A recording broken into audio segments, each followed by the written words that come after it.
Une jeune fille paralysée découvre par hasard que sous l'étiquette du médicament qu'elle prend depuis 18 ans se cache une autre étiquette. Le soir, elle ne laisse rien paraître, faisant semblant de prendre le comprimé que sa mère lui tend. Une fois sa mère partie, elle recrache discrètement le médicament. Elle brûle de savoir quelle est la véritable nature de ce comprimé. La jeune fille s'appelle Chloé. Bien qu'elle soit très intelligente, elle est paralysée des jambes depuis l'enfance et souffre aussi d'asthme et de diabète. Depuis 18 ans, elle vit seule avec sa mère qui supervise chaque jour sa prise de médicaments. Elle n'a jamais douté, car aucune mère ne souhaite que son enfant soit malade. Mais ce jour-là, voulant attraper plus de chocolat, elle découvre par accident que sur le flacon de son médicament pris depuis 18 ans figure le nom de sa mère. Or, les médicaments sur ordonnance portent le nom du patient. Le soir, elle ne peut retenir sa question. Sa mère explique que c'est pour la facturation qu'elle a mis son nom à elle. Chloé reste sceptique. Le lendemain, en regardant le comprimé dans sa main, son doute grandit. Elle utilise alors un outil qu'elle a fabriqué pour atteindre avec précaution le flacon en hauteur. Au moment où elle l'attrape, un bruit survient à la porte. Elle se précipite à la fenêtre pour vérifier. Ce n'est que le facteur. Elle se rue alors hors de sa chambre et actionne la télécommande de son monte-escalier, car il s'agit peut-être de sa lettre d'admission à l'université.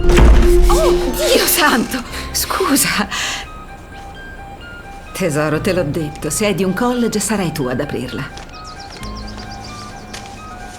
De retour dans sa chambre, Chloé examine attentivement le flacon. Elle remarque une bulle d'air sous l'étiquette. Pleine d'interrogations, elle la décolle. À son grand étonnement, l'étiquette en dessous porte le nom d'un médicament différent. La nuit, elle recrache le comprimé apporté par sa mère et fixe le médicament, pensive. Une fois sa mère endormie, elle prend le monte-escalier et va à l'ordinateur pour chercher ce médicament. Mais la connexion internet est coupée à la maison. Elle soupire, déçue, sans remarquer qu'on l'observe. Le matin, sa mère l'amène à évoquer elle-même l'utilisation de l'ordinateur. Chloé prétexte vérifier quelque chose sur l'université. Cela renforce encore ses soupçons. Profitant que sa mère arrose les plantes, elle saisit rapidement le téléphone et appelle la pharmacie. Mais à l'autre bout, c'est l'employé habituel, proche de sa mère. Effrayée, elle raccroche aussitôt. Vérifiant que sa mère est toujours au jardin, elle décide de tenter sa chance et pose un numéro au hasard. La personne qui répond l'aide aimablement à chercher. Ce médicament est indiqué pour les maladies cardiaques graves. Elle commence à se détendre, mais l'interlocuteur ajoute que ses pieds sont où son cœur se serre. Elle ne comprend pas pourquoi sa mère le soir, Chloé affecte un air décontracté et demande à sa mère de l'emmener au cinéma. Avant de partir, elle rassemble tous les commis acculés ces derniers. Elle veut connaître la vérité. Pendant la séance, Chloé prétexte aller aux toilettes. Elle trouve rapidement la pharmacie l'approche. Elle montre le commis et interroge le pharmacien sur ses effets. Le vendeur lui apprend que c'est un médicament pour chien, utilisé pour traiter les symptômes de douleur aux pattes dues à la maladie. Chloé demande ce qui se passerait si un humain en prenait. Le vendeur répond qu'il deviendrait incapable de se tenir debout et qu'une prise à long terme pourrait entraîner une paralysie. Lorsqu'elle apprend la vraie utilité est un coup de tonnerre. Au moment où elle découvre la vérité,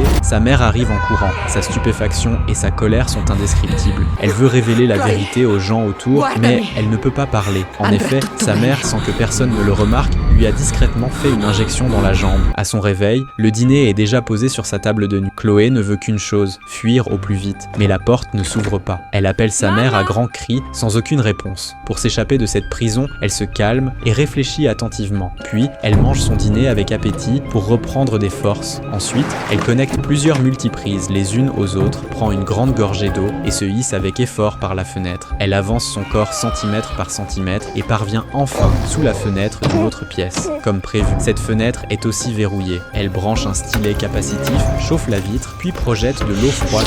La vitre se fissure au bout d'un moment.